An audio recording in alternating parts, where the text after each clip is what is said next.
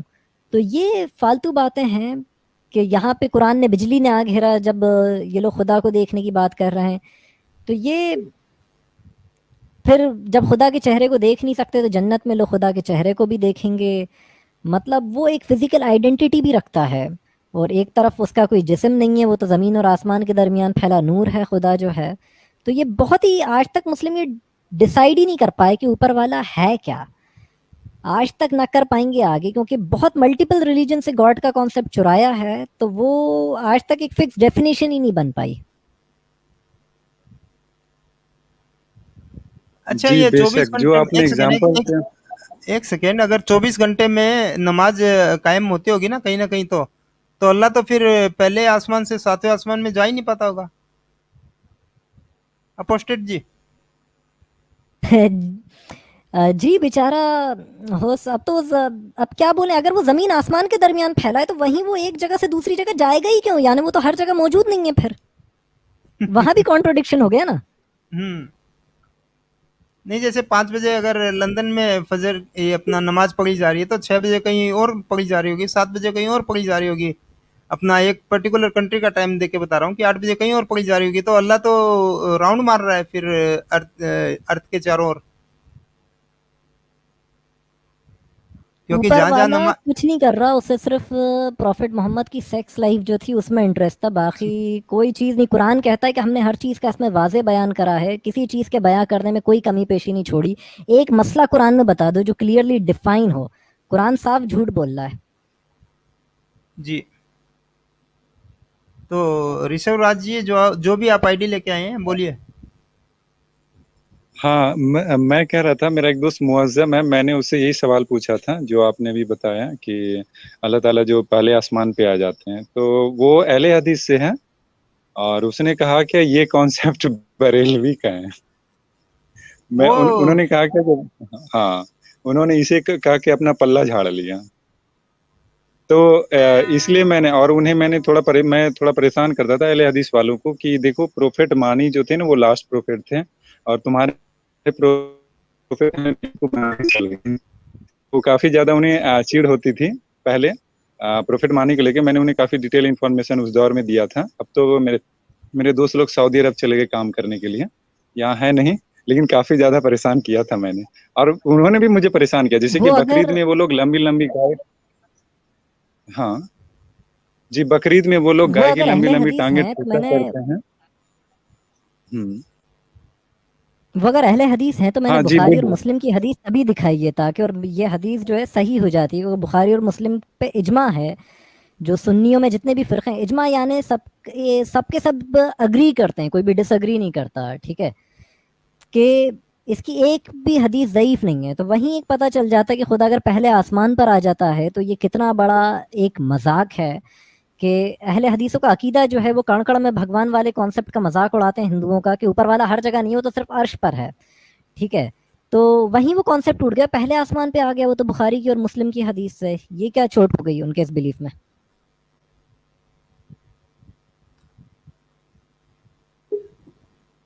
Ratio جی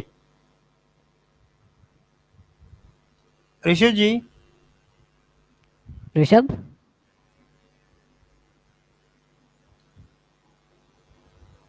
آئی think disconnect ہو چکے ہیں.